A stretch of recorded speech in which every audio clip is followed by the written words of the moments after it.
Hi, welcome to another lecture in the course of the ideological study of the Scarlet Letter.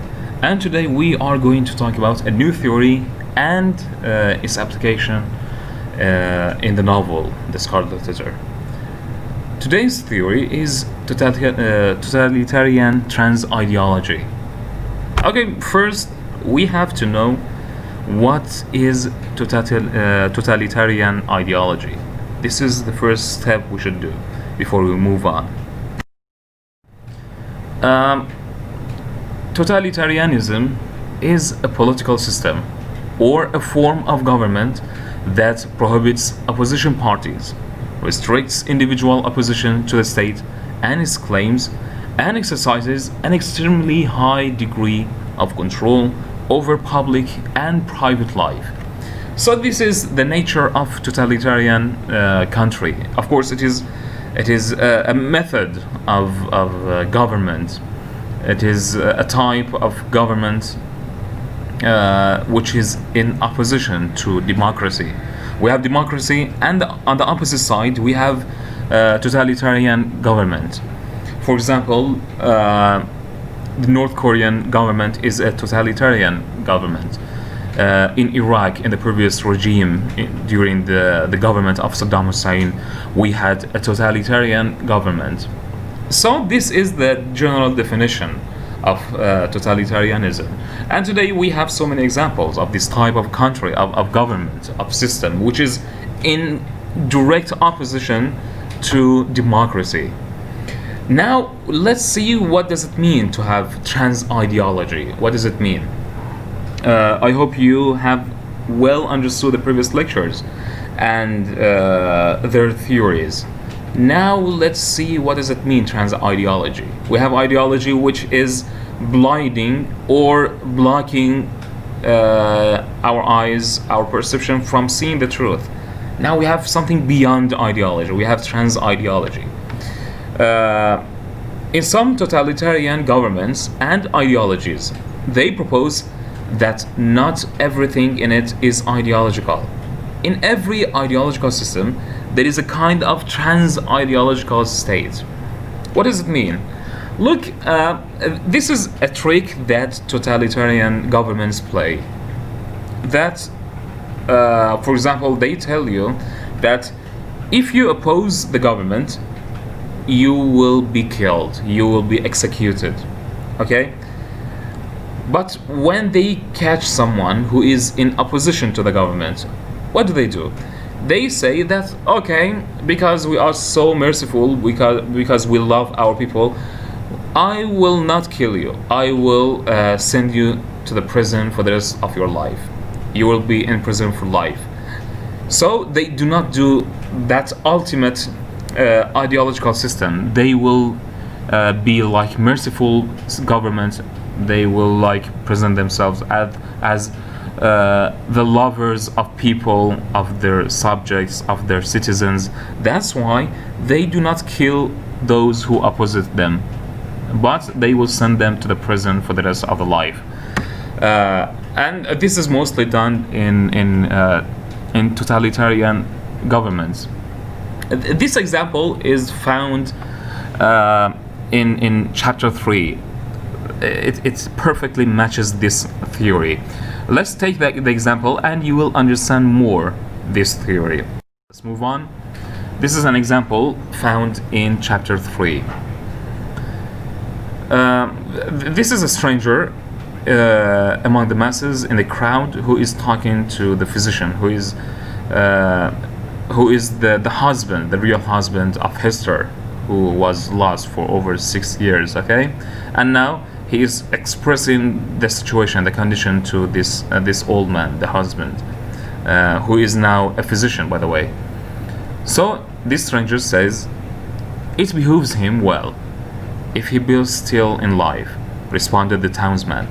"Now, good sir, our Massachusetts magistracy be thinking themselves that this woman is youthful and fair, and doubtless was strongly tempted to her fall, and that, moreover, as is most likely, her husband may be at the bottom of the sea, they have not been bold to put in force the extremity of our righteous law against her. The penalty thereof is death. Look, let's pause here. He says that what this woman has done, the penalty of this sin is death. She should be killed. She should be put into death because of her adultery, because of her sin. Okay, he continues. But in their great mercy and tenderness of heart, they have doomed Mistress Pride to stand only a space of 3 hours on the platform of the pillory, and then and thereafter, for the remainder of her natural life, to wear a mark of shame upon her bosom. This is interesting. Look,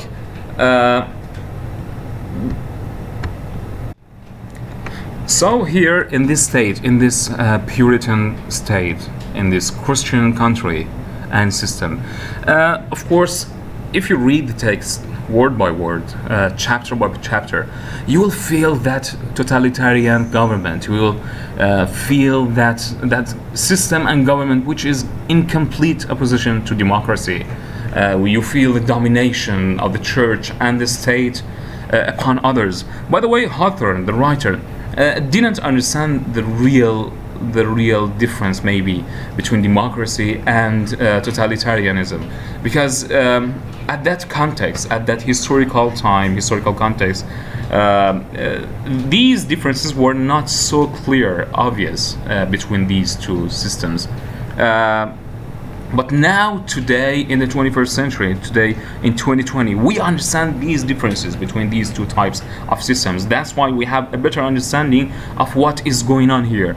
So the system here, the Christian Puritan system here, tells you that doing adultery should be faced with death, with execution. But okay, now the church is merciful with her subjects, with her people. That's why the church is not going to kill you, not going to execute you. It is only going to put you on the platform of shame and put that word, that letter A on your chest. Okay, because we are so merciful. But when we contemplate more, when we think more about this state, they do not have the right to do either. They do not, neither one of them. They do not have the right to kill or to put that letter on your chest. But when someone gives you the choice between punishing you by putting you into the prison or by killing you, of course you are going to choose going into prison and considering that person so merciful because he didn't kill you.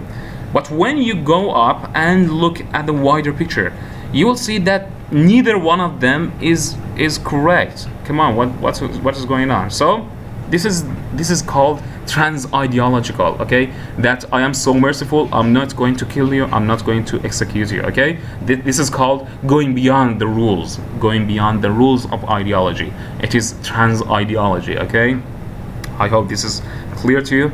Let's move on to another example. Look, Hester did that adultery. Okay, beyond the framework of marriage, and it is something forbidden in Christianity, in that society.